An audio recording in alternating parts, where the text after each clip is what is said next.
அடுத்தடுத்த விஷயத்துக்கு வந்து பிக் பாஸ் குரல் கொடுத்தது ஃபர்ஸ்ட் டைமா இந்த சீசன்ல தான் அப்படிங்கிறது எல்லாருக்குமே தெரியும். அது வந்து ரொம்ப ஒரு வஸ்டான விஷயமா நான் பார்க்குறேன்.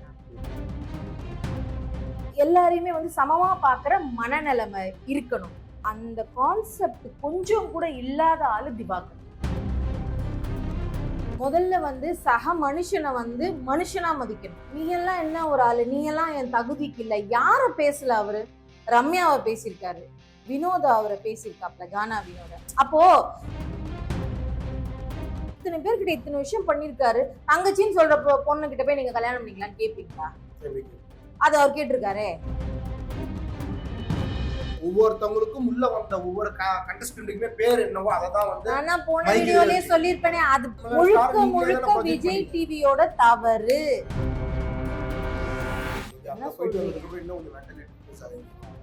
டிப்ரெஷனா இல்ல நம்மளே ஆக்குவாரு. ஒருத்தங்களை வந்து இரிட்டேட் பண்ண முடியுமா? இந்த அளவுக்கு இரிட்டேட் பண்ண முடியுமானா வெளியில உட்காந்து பாக்குற நம்மளுக்கே வந்து டிவி எல்லாம் ஆஃப் பண்ணிட்டு போயிருக்கேன் நான்லாம். நீங்க ஒரு ரூல்ஸ் போட்டு 8 சீசன் நடத்திட்டீங்க. இப்போ இந்த 9வது சீசன்ல கண்டஸ்டன்ட்லாம் இப்படிதானே உங்களுக்கு தெரிஞ்சு போச்சு. இதுக்கப்புறம் ஒன்றும் பண்ண முடியாதுன்னு தெரிஞ்சு போச்சு. அப்ப நீங்களே கீழே இறங்கி வந்துட்டீங்க.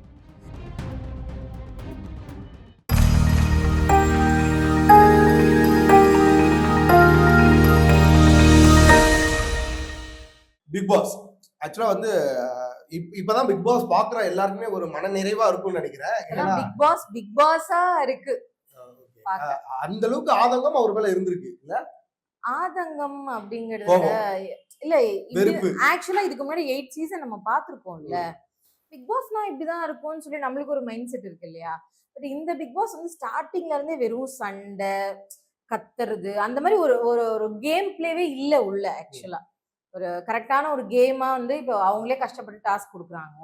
இது வந்து அவங்க சரியா பண்ணல. அது ஒண்ணு. பிக் பாஸ் சரியா பண்ணலன்றீங்களா இல்ல பிக் பாஸ் இல்ல, கண்டஸ்டன்ட் சொல்றேன் நான். சோ உள்ள இருக்க கண்டஸ்டன்ட்ஸ் வந்து அதை கரெக்டா புரிஞ்சிக்கல. நம்பர் 1. நம்பர் 2 வந்து என்னன்னா, கத்தி பேசினா எல்லாமே கரெக்ட் அப்படிங்கிற மாதிரி சில பேர் உள்ள இருக்காங்க. அவங்களோட வாய்ஸ் தான் நிறைய கேட்டுச்சு. இப்பதான் வந்து ஓரளவுக்கு ஓகே ஏதோ பண்றாங்க பாக்கலாம் அப்படின்னு இந்த சீசன்ல இந்த லாஸ்ட் 2 வீக்ஸா ஓகே. எனக்கு தெரிஞ்சு விஜய் டிவியே இவங்களை வச்சு தேர் இழுக்கலாம்ன்ற நம்பிக்கையில இருந்தவங்கள தம்பி இதுக்கு மேல உங்களை வச்சு என்னால தேர் இருக்க முடியாதுன்ட்டு முடிவு வந்துட்டாங்க. அதனாலதான் பிக் பாஸ் இறங்கி வந்துட்டாரு. எந்த சீசன்லயுமே இது லெவல்ல இறங்கி வந்திருக்க கூடாது. அதாவது வேற வழி இல்ல. இதுக்கு இப்படியே போச்சுன்னா இழுத்து மூட வேண்டியதான் சீசனை. இந்த சீசனே அவ்வளவுதான் க்ளோஸ் பண்ணணும். அப்படி இருக்கிற நிலைமையில தான் வந்து போராட்டம் நடந்து மூடிட்டாங்களா? ஆனா இவங்க உள்ள இருக்கிறவங்க மூட வச்சு, அது எப்படி வெளியில இருக்கிறவங்க மூட வைக்கிறாங்களோ இல்லையோ, உள்ள இருக்கிறவங்க மூட வச்சுறாங்க இல்லையா? அது அப்படி மூட முடியாது. ஏன்னா அவங்களுக்கு வந்து நஷ்டம் அப்படின்ற ஒரு விஷயம் இருக்கு, அவமானம் அப்படிங்கிற சில விஷயங்கள் இருக்கு, நிறைய விஷயங்கள் உள்ளுக்குள்ள இருக்கும்ல. சோ அதுனா பிக் பாஸே இறங்கி வந்தது இந்த சீசன்ல தான். நானுமே உங்களோட ஆடி தொலைகிறேன் அப்படிங்கிற வார்த்தை மட்டும் தான் சொல்ல, நானுமே உங்களோட இருக்கேன் விளையாட்டுல. சோ நீங்க பண்றது அதாவது அடுத்தடுத்த விஷயத்துக்கு வந்து பிக் பாஸ் குரல் கொடுத்தது ஃபர்ஸ்ட் டைமா இந்த சீசன்ல தான் அப்படிங்கிறது எல்லாருக்குமே தெரியும். அது வந்து ரொம்ப ஒரு வஸ்டான விஷயமா நான் பாக்குறேன். ஏன்னா நம்ம இது நீங்க பாத்துருக்கீங்க தானே இதுக்கு முன்னாடி? இல்ல எப்பயாவது பாப்பேன். பட் ஆனா இதுவரையும் நான் கேள்விப்பட்டதுல மக்களோட சைட்ல இருந்து ஒரு ஒப்பீனியன்ல ரொம்ப ஒஸ்ட் ஒப்பீனியன் தான் இந்த சீசன். ஆமா, அது எதனால நீங்க என்ன நினைக்கிறீங்க? உங்க பாயிண்ட் இதுக்கு மேல பெட்டரான ஒப்பீனியன் வரும்னு நினைக்கிறேன். பிகாஸ் உங்களோட ஃபேவரட் ஹீரோ வெளிய வந்திருக்காரு. என்னோட ஃபேவரட் ஹீரோ இதங்க வர வர அவர மாதிரியே ரியாக்ட் பண்ண ஆரம்பிச்சிட்டீங்க. என்னங்க பண்றது? டிவில பார்த்து அத அப்படியே நம்மளுக்கும் வந்து ஐயோ இனிமேல் நிம்மதியா பிக் பாஸ் பார்க்கணும் 24x7 பார்த்துட்டு இருந்தவன் நானு. ஒரு கொஞ்ச நாளா வந்து பாக்குறதே நிப்பாட்டிட்டேன். ஏன்னா கேமரா முன்னாடி அடிக்கடி முகத்தை காட்டினா எப்படி அது கேமராவே பாருங்க. இதுவும் ஃபர்ஸ்ட் டைம் இந்த ஹிஸ்டரியிலேயே. நம்ம இந்த சீசன் 8 வரைக்கும் முடிஞ்சிருக்கு. ஒரு வாட்டி கூட அந்த கேமரா வந்து பேசிட்டு இருக்கும்போது திரும்பினதே கிடையாது. அசிங்கம், அவமானம்.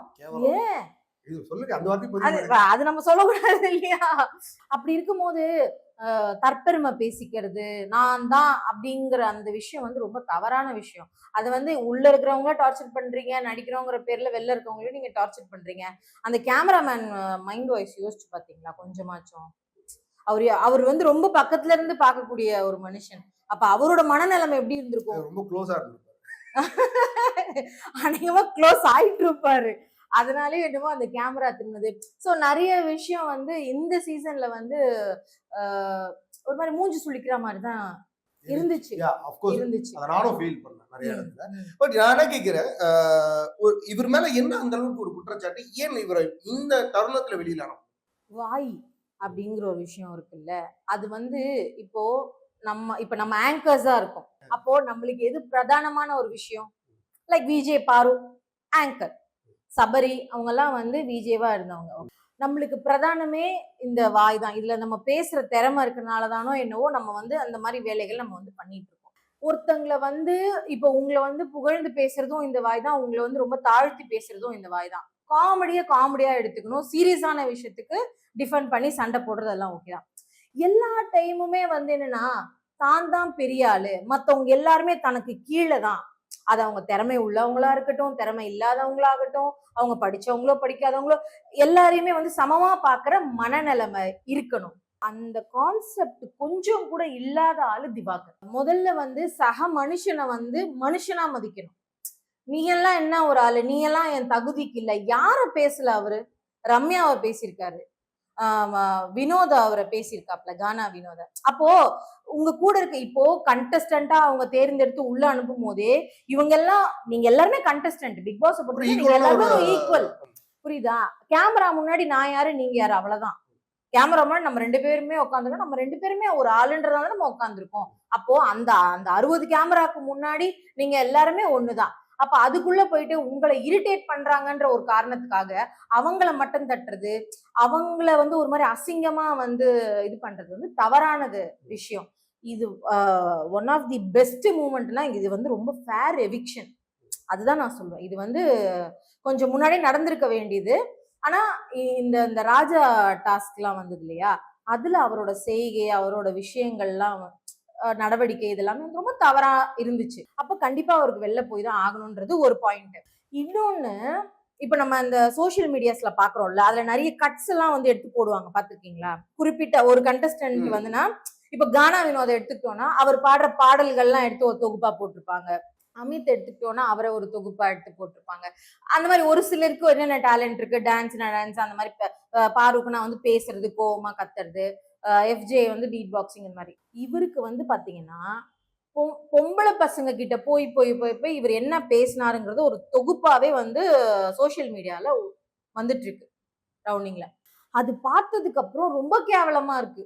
இன்னும் அது நம்ம இப்போ நானுமே 24/7 பாக்குறவதான். அப்போ நம்ம ஒரு நாளைக்கு வந்து அந்த மாதிரி ஒரு 2 விஷயம் பண்றாரு அப்படின்னா அது அந்த நாளோட கடந்து போயிடுது. ஏன்னா மற்ற விஷயங்கள் அதோட பயங்கரமா கத்துறது பேசுறதுன்னு போயிடுது டாபிக். ஆனா இந்த ஒரு விஷயம் ஒரு தொகுப்பா வெளில வரும்போது தான், ஆமா இல்ல இந்த 42 நாள் உள்ள இருந்திருக்காப்ல, அப்ப இத்தனை பேர்கிட்ட இத்தனை விஷயம் பண்ணிருக்காரு, தங்கச்சின்னு சொல்ற பொண்ணு கிட்ட போய் நீங்க கல்யாணம் பண்ணிக்கலாம்னு கேட்பீங்களா? அது அவர் கேட்டிருக்காரு. அவர் நடிகர், மகா நடிகர். நடிகர்னா அதுக்குன்னு கல்யாணம் பண்ணிக்கிறத பத்தி கேட்பீங்களா? அவர் கேட்பாருங்க, கேட்டா சொல்லுவாரு கமலஹாசன் அவர் தங்கச்சிக்கு பேரா நடிச்சாரு. அவர் கூட எல்லாம் சேர்த்து வச்சுட்டு ரசிகர்கள் கொந்தளிச்சு, திரும்பவும் சொல்றேன், கம்பேரிசனே இருக்க கூடாது. சொல்ல மாட்டேன், அவரே சொல்றாரு. நீங்க வேணா பாருங்க, வெளியில வந்து இன்டர்வியூல அதெல்லாம் சொல்றாரா இல்லையா, நீங்க வெளில வந்ததுக்கு அப்புறம் பாருங்க அவருக்கு என்ன மாதிரியான ஒரு இம்பாக்ட் இருக்க போகுதுன்னு. ஏன்னா அவர் வந்து ஒரு கேமரா முன்னாடி வந்து ஆக்சுவலா அவர் வெளியிலேயே வந்து சோசியல் மீடியால பேசியிருக்காரு. என்னன்னா, சூர்யா சார் வந்து பாம்பே போயிட்டாரு, அஜித் சார் வந்து ரேஸுக்கு போயிட்டாரு, விஜய் சார் வந்து அரசியலுக்கு போயிட்டாரு, விஜய் சேதுபதி சார் வந்து பிக் பாஸ் வந்துட்டாரு, அதனால இந்த நடிப்பு உலகத்தை காப்பாத்தணும் சொல்லும் போதே எனக்கு வாய் வரல. ஒவ்வொருத்தவங்களுக்கும் உள்ள வந்த ஒவ்வொரு கண்டஸ்டன்ட்டுக்குமே பேர் என்னவோ அததான் வந்து நான் போன வீடியோலயே சொல்லிருப்பேனே. அது அதாவது முழுக்க முழுக்க விஜய் டிவியோட தவறு. முழுக்க எப்படின்னா ரொம்ப ரொம்ப ரொம்ப ரொம்ப தவறான ஒரு விஷயம். என்னன்னா, இப்படி பண்ணா விஜய் டிவில வந்துடலான்ற இது இம்பாக்ட் கிரியேட் ஆகுதா இல்லையான்னு பாருங்க. இன்னும் கொஞ்ச நாள்ல இதே மாதிரிதான் சோசியல் மீடியாஸ்ல வந்து இந்த டான்ஸ் ஆடுறவங்க, சும்மா வந்து டேலண்ட் இருக்குன்னு சொல்லி இது பண்ணிக்கிட்டு இருக்கவங்க எல்லாம் விஜய் டிவி படம் எடுப்பாங்க. ஆனா அவங்களையும் வந்து கொஞ்சம் யாருக்கு நிறைய ஃபாலோவர்ஸ் இல்ல யார் நிறைய ப்ராப்ளம் ஆகுறாங்க அவங்களையும் யூஸ் பண்ணுவாங்க. அது அவங்களோட என்ன சொல்றது, யுக்தி. மீடியா தர்மம்னு சொல்ல முடியாது, அது தர்மமாவே எடுத்துக்க முடியாதுன்னு வைங்களேன். அவங்க யுக்தி. ஏன் மத்த சேனல்ஸ் எல்லாம் இருக்கீங்க, எவ்வளவு சேனல் இருக்கு. சன் டிவி இருக்கு, கலர்ஸ் தமிழ் இருக்கு, அதுக்கப்புறம் ஜி தமிழ் இருக்கு, எவ்வளவு சேனல்ஸ் இருக்கு. ஏன் அவங்கெல்லாம் ஏன் அந்த மாதிரி வந்து ஊக்குவிக்கிறது இல்லைன்னு நினைக்கிறீங்க? ஜி தமிழ் வந்து ஊக்குவிக்கிறாங்க. ஆனா அவங்க கொண்டு வந்த ஆளுங்களை பாத்தீங்கன்னா அட்லீஸ்ட் வந்து ஏதோ ஒரு விஷயம் அவங்க கிட்ட இருக்கு. ஒத்துக்கிறீங்களா? அதுல வந்து உதாரணம் வந்து அந்த பிளாக்கி ஸ்டார்னு ஒருத்தர், அவருமே சோசியல் மீடியால ரொம்ப பிரபலம் தான். அவரு டான்ஸ் ஆடாரு, காமெடியா தான் இருக்கும். பட் ஆனா சில விஷயங்கள் நல்ல விதமா பண்றாரு. அவருமே வந்து ஒரு லைக் டீச்சர் ஒரு ப்ரொஃபசர் ஏதோ சம்திங். நான் கேக்குறேன், இதுக்கு மேல் திவாகர் அவர்கள் வெளியில வந்து என்ன பண்ணுவார்? மீண்டும் நான் ஒரு அது சூப்பர் அவரை ஸ்டார்னு தான் சொல்லிட்டு கேட்கணும். போட்டிடுவாரா? உங்களை மாதிரி ஆளுங்க வந்து அவரை கூப்பிட்டு பேட்டி எடுப்பீங்க, வேற என்ன பண்ணுவாரு அவரு? அதான் பண்ணுவீங்க. எங்களை மாதிரி என்னலாம் உங்களை சொல்றாங்க? உங்களை மாதிரி தான் சொல்லுவாங்க. நீங்க தான் சொல்றீங்க நான் தான் இந்த இதோட ஆங்கர்னா, அப்போ மீடியால இப்ப நானுமே அந்த இதுதான் பாக்குறேன். ஓகேவா? என்னைக்காவது ஒரு நாள் நாங்க போய் அவரை வந்து மீட் பண்ண முடியுமா அப்படின்னா முடியாமலாம் கிடையாது. அது அன்வான்டட். ஓகேவா? எங்களுக்கு தெரியும். இல்ல நான் என்ன கேக்குறேன், இதுக்கு மேல் திவாகரோட லைஃப் ஸ்டைல் எப்படி இருக்கும்? அது தெரியலங்க. அது அவர் தலையெழுத்துல என்ன எழுதியிருக்கோ. திருந்துவாரா இல்ல திருப்பி இதே தான் பண்ணுவாரா? அதுதான் அது அவரை தான் கேட்கணும். நம்ம எப்படி அவர் இவ்வளவு நாள் வெளில இருந்தே அவர் திருந்தலைன்னா பிக் பாஸ் போயிட்டு இருந்தா மனநல காப்பகமா அது போயிட்டு வந்தோடனே திருந்துறதுக்கு, இல்ல ஜெயில அது போயிட்டு வந்தோடனே திருந்தி வாழ்றதுக்கு என்ன அங்க போயிட்டு சொல்றீங்க? வந்ததுக்கு அப்புறம் இன்னும் கொஞ்சம் மென்டலி டிப்ரெஸ் ஆயிருக்கும். டிப்ரெஷனா? இல்ல நம்மளே ஆக்குவாரு. ஏன் விஜய் டிவிலே பிக் பாஸ்ல கூப்பிட்டாங்கன்னு பாரு. அக்செப்டட். கரெக்ட். அப்ப இந்த எடிக்ஷன் வந்து பாத்தீங்கன்னா சரியான ஒரு எடிக்ஷன் தான் நினைக்கிறேன். கண்டிப்பா ஃபேர் ஆயிடுச்சு. நெக்ஸ்ட் நம்ம பாருவோட கண்ணம் செவக்க சபரி அவர்கள் ஒரு முத்தமிட்டார். ஏங்க அது வந்து இங்க பாருங்களேன், கேம்னா எல்லாமே இருக்கதான் செய்யும். ஓகேவா? இப்ப வந்து நம்ம வந்து ஸ்டார்டிங்ல வந்து பாரு வந்து கரெக்டா பேசுறாங்க, கரெக்டா பண்றாங்க. என்னதான் கத்துனாலும் அவங்க வந்து அவங்களோட கேம் அவங்க விளையாடுறாங்க. அப்படிங்கிற பாயிண்ட் ஆஃப் வியூல தான் வந்து கேம் போயிட்டு இருந்துச்சு. இப்ப வந்து சபரி வந்து அவரோட கேம் ஆடி இருக்காரு. புரியுதா? இப்ப இதுல நீங்க யார வந்து தப்புன்னு சொல்லுவீங்க? விளையாடுனா அடிப்படை தானே செய்யும். வந்து முழுக்க முழுக்க சபரியை தானே குற்றம். ஏங்க குற்றம்ன்றது எல்லார் மேலயுமே அப்போ பார்வதி இவ்வளவு நாள் எவ்வளவு பண்ணிருக்காங்க, எவ்வளவு பேசுறாங்க, எவ்வளவு வந்து ஒருத்தங்களை வந்து இரிட்டேட் பண்ண முடியுமா, இந்த அளவுக்கு இரிட்டேட் பண்ண முடியுமானா வெளியில உட்காந்து பாக்குற நம்மளுக்கே வந்து டிவி எல்லாம் ஆஃப் பண்ணிட்டு போயிருக்கேன் நான்லாம். எனக்கு பிடிக்கும். டிவி ஆஃப் பண்ணணும்னு நினைச்சீங்களா இல்ல? இல்ல என்னால இப்ப அதான முடியும். என்னால யோசிச்சு பாருங்க. இப்போ ஓடுது எனக்கு அது ஒரு மாதிரி இரிட்டேட் ஆகுது, ஒரு மாதிரி டிப்ரெஷன் ஆகுது. ஆஃப் பண்ணிட்டு கம்முன்னு போயிடுறது. ஓகேவா? எதுக்கு இதை நம்ம பார்த்துக்கிட்டு நம்ம எதுக்கு தேவையில்லாம டிப்ரெஷன் ஆகிக்கணும்? இதுல இன்னொரு விஷயம் நான் சொல்றேன். டே 1 ஐ மீன் அதாவது ஃபர்ஸ்ட் வீக்ல பாத்தீங்கன்னா கெமி அந்த பொம்மை டாஸ்க்னு நினைக்கிறேன், சரியா ஞாபகம் இல்ல. அதுல வந்து கெமிக்கும் பாருக்கும் ஒரு இது நடந்திருக்கும். ஓகே, தள்ளுமுள்ளு நடந்திருக்கும். அதுல வந்து அவங்க டிஃபெண்ட் பண்ணிருப்பாங்க, 2 பேரும் அடித்தடி அப்படிலாம் ஆயிருக்கும். அது கேம் முடிஞ்சதுக்கு அப்புறமா பாத்தீங்கன்னா பாருவோட இந்த கையில இந்த இடம் ஃபுல்லா ஒரு மாதிரி பேட்ச் பேட்சா இருக்கும். அவங்க பிடிச்சது. அதுக்கு என்ன சொல்றீங்க? அப்போ ஃபர்ஸ்ட் வீக் நான் சொல்றது, அப்ப அதுக்கு என்ன நீங்க சொல்றீங்க? அப்ப கேம் இன்டென்ஷனா பண்ணாங்களா? இதுல நல்லா நீங்க நோட் பண்ணிட்டே வந்தீங்கன்னா எல்லா கேம்லயுமே பாருக்கு ஏதாவது ஒரு அடிபட்டுக்கிட்டே வருது. ஏன் அப்படி? மேபி சென்சிட்டிவான உடம்பா கூட இருக்கலாம். ஓகேவா? இன்னொன்னு அந்த இப்போ டிஃபெண்ட் பண்ணிக்கிறதுக்குன்னு ஒரு மைண்ட் செட்டோட நம்ம போகணும். இப்போ நம்ம ஒரு ஃபுட்பால் விளையாடுறோம், இல்ல ஒரு கிரிக்கெட் ஒரு வந்து இதை வந்து நம்ம தடுக்கணும், இதை பண்ணணும் அப்படிங்கிறது. அதுலயும் போயிட்டு நீ இப்படி நீ அப்படி நீ அப்படின்னா எதிர்க்க இருக்கவனுக்கு எவ்வளவு கோபம் வரும் யோசிச்சு பாருங்களேன். நார்மலா பேச்சு நம்ம பேசிட்டு இருக்கும் போது நீங்க வந்து எனக்கு பிடிக்காத ஒரு கருத்தை வைக்கிறீங்கன்னா எனக்கு கோவம் வரும், நான் வந்து டிஃபெண்ட் பண்ணுவேன். இது வந்து வார்த்தை விளையாட்டுல. ஓகேவா? பட் பிசிக்கலா நம்ம விளையாடுறோம் அப்படிங்கும் போது ஒரு கேமை அது எவ்வளவு ஒரு மாதிரி காண்டாவுங்க. அது அது உங்களுக்கே தெரியும்னு நினைக்கிறேன். நீங்க இப்ப நானும் கேக்குறேன், பாருவுக்கு வந்து பாத்தீங்கன்னா அடிப்பட்டதுல யாருமே எனக்கு தெரிஞ்ச ஆடியன்ஸ் யாரும் வருத்தப்பட்ட மாதிரி எனக்கு தெரியல. நிறைய நான் மீம்ஸ் பாக்குறேன். இல்ல அததான் இப்ப நான் சொல்றேன். இது வருத்தத்துக்குரிய விஷயங்கிறதெல்லாம் செகண்டரி. ஃபர்ஸ்ட் இது ஒரு கேம். இதுல எல்லாருக்குமே எல்லா விஷயமும் அடிபடும். சில இதெல்லாம் பாக்குறோம்ல, அந்த மீம்ஸ் டெம்ப்ளேட்டா பாக்கும்போது கண்ணுல பட்டதுக்கு வாயில பட்டுறலாம்ன்ற மாதிரிலாம் கமெண்ட். அது இந்த மாதிரி மீம்ஸ் பேசுறதுனால அப்படி சொல்லிருப்பாங்க. பட் என்னன்னா இது வந்து ஒரு கேம் தான். இது ஒரு 100 நாள் 106 நாள் கேம். இதுக்காக வந்து உடம்ப வருத்திக்கிறதோ, இப்ப இன்கேஸ் வந்து இப்போ நாளைக்கு நம்மளே அந்த மாதிரி ஒரு விஷயத்துல வந்து உள்ள போறோம் அப்படின்னா அப்படி உடம்பு தான் நம்மளுக்கு மூலதனமே. நமக்கு முக்கியம் நம்மளோட உடம்பு, நம்மளோட முகம், வாட் எவர் நம்மளை நம்ம வந்து ஃபர்ஸ்ட் பாதுகாத்துக்கணும். ஓகேவா? அப்படி பாதிக்கிற மாதிரியான எந்த விஷயத்தையுமே வந்து நம்ம ரொம்ப இதுவா அப்படி வீட்டு தலையாய் நீங்க என்ன பண்ண போறீங்க நான் கேக்குறேன். இன்னொன்னு நிறைய முரண்பாடுகள் இந்த சீசன்ல என்னன்னா, இதுக்கு முன்னாடி நடந்த எந்த சீசன்லயுமே வந்து எவிக்ஷன் ப்ராசஸ் வந்து முன்கூட்டியே பேசக்கூடாது. இது வந்து முன்னாடி இன்சிஸ்ட் பண்ணிருப்பாங்க. முன்னாடி சீசன்கள்ல முன்னாடியே நீங்க பேசிக்க கூடாது, கன்ஃபெஷன் ரூம்ல கூப்பிடும் போது தான் நீங்க வந்து யார் யாருன்னே சொல்லணும். அது இதுல கொஞ்சம் கூட ஃபாலோ பண்ணல ஒருத்தர் கூட. டே 1ல இருந்து நீ என்ன பண்ண போற, நீ யாரை குத்த போற முதல்ல பேசிக்கிறது. சோ இவங்க கேமை சேஞ்ச் பண்ணி ஆடுனா பிக் பாஸ் வந்து அவரோட கேம் பிளானை வந்து சேஞ்ச் பண்றாரு. இப்ப வந்து என்னன்னா அவங்கவுங்க உட்கார்ந்த இடத்துலயே உட்காருங்க, நான் கேட்கறேன், பதில் மட்டும் ஏஞ்சி நின்னு சொல்லுங்கண்ணா. இது என்னது இது? உங்க இஷ்டத்துக்கு நீங்க ரூல்ஸ் நீங்களே வைப்பீங்களா, நீங்களே எடுப்பீங்களா மாதிரி நீங்க ஒரு ரூல்ஸ் போட்டு 8 சீசன் நடத்திட்டீங்க. இப்போ இந்த 9வது சீசன்ல கண்டஸ்டன்ட்லாம் இப்படிதானே உங்களுக்கு தெரிஞ்சு போச்சு. இதுக்கப்புறம் ஒண்ணும் பண்ண முடியாதுன்னு தெரிஞ்சு போச்சு. அப்ப நீங்களே கீழ இறங்கி வந்துட்டீங்க. அதாவது பிக் பாஸ் வந்து கலாய்க்கிறாரு, கவுண்டர் குடுக்குறாரு உட்காந்துக்கிட்டு எல்லாருக்கும். இது வந்து பிக் பாஸ் ஆனே எனக்கு ஒரு டவுட்டா இருக்கு. இதோட பிக் பாஸோட அந்த தரமே அப்படி என்னன்னு பாத்தீங்கன்னா, அவர் வாய்ஸ் வந்துராதா, அவர் ஏதாவது நம்மளுக்கு பதில் சொல்லிட மாட்டாரா அப்படிங்கிற மாதிரியான அந்த எக்ஸ்பெக்டேஷன் தான் கண்டஸ்டன்ட்க்கு எவ்வளவு தூரம் இருக்கோ வெளியில உட்காந்து பாக்குற ஆடியன்ஸ்க்குமே இருக்கும்.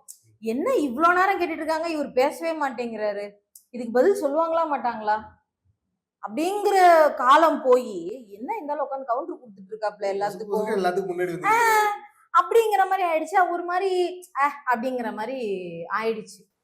சரி, இப்ப திபார் வெளியில வந்ததுக்கு அப்புறம் வினோத்தோட பிளே எல்லாம் பாத்தீங்களா?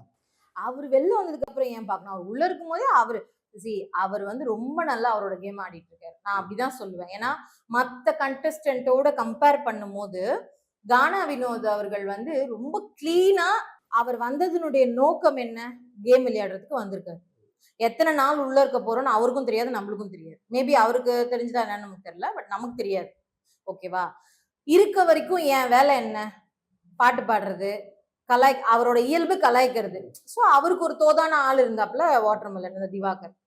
அப்போ அவர் கலாய்ச்சிட்டு ஜாலியா அவரோட வேலையை அவர் கிளீனா பண்ணிட்டு இருக்காரு. யாரையும் வந்து சார்ந்து இருக்காம, யார் கூடயும் வந்து சேராம, இண்டிவிஜுவலா அவரோட கேமை வந்து ஒரு கிளீனா விளையாடிட்டு இருக்காருன்னு தான் நான் சொல்லுவேன். சோ அப்ப பிக் பாஸ் சீசன் 9ஓட டைட்டில் வின்னரா வினோத் இருப்பாரா? நான் சொல்லி கொடுக்க போறாங்களா, நீங்க சொல்லி கொடுக்க போறாங்களா? அவங்க ஆல்ரெடி டிசைட் பண்ணிட்டு இருப்பாங்க.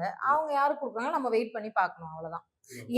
மக்களோட சைட்ல இருந்து இப்ப சோசியல் மீடியாஸ்ல நிறைய சப்போர்ட்டர்ஸ் யாருக்கு இருக்காங்கன்னு பாத்தீங்கன்னா கானா வினோத் அவர்களுக்கு இருக்காங்க. அந்த சப்போர்ட்டர்ஸுமே வந்து பாத்தீங்கன்னா அது கரெக்டான ஆளுக்கு சப்போர்ட் பண்றாங்கன்றது என்னோட கருத்து. இப்ப அடுத்ததான் வந்து பாத்தீங்கன்னா எஃப்ஜியோட கேப்டன்ஷிப். ஓகே, சோ அது எந்த அளவுக்கு போயிட்டு இருக்கு? எனக்கு தெரிஞ்சு அது ஒரு நல்ல பேலன்ஸ்டா இருக்காரோன்ற மாதிரி இருக்கு. உங்களுக்கு எப்படி? ஆமா, கண்டிப்பா. ஏன்னா ஸ்டார்டிங்ல எவ்வளவுக்கு எவ்வளவு அவருமே கொஞ்சம் இரிட்டேட் பண்ணிட்டே இருந்தாரு. அது வந்து இப்ப வந்து தலை ஆனதுக்கு அப்புறமா வந்து அவர் என்ன இன்னைக்கு ஆக்சுவலா நான் வந்து 24/7 பார்த்தேன், மார்னிங்ல பார்த்தேன்.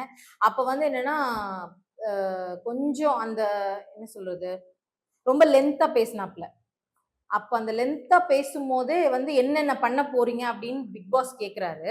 அதுக்கு வந்து இவர் கரெக்டா ஒரு 1 hour 1.5 hour எடுத்து ரொம்ப எக்ஸ்பிளைன் பண்ணி இதெல்லாம் வந்து பண்ணணும், நம்ம ஹவுஸ்மேட்ஸ் வந்து நம்ம இதெல்லாம் பண்ணணும், சில விஷயங்கள் பண்ணணும், ரொம்ப அழகா பேசினார் அவர். அந்த மாதிரி நடந்தால் இந்த வாரம் பார்க்க ரொம்ப அழகா இருக்கும் நிஜமாவே. பட் நடந்துப்பாங்களா நம்ம ஆளுங்கன்னு தெரியும். ரொம்ப நன்றி. தொடர்ந்து அடுத்த வாரம் எடிஷன்ல பார்ப்போம். கண்டிப்பா.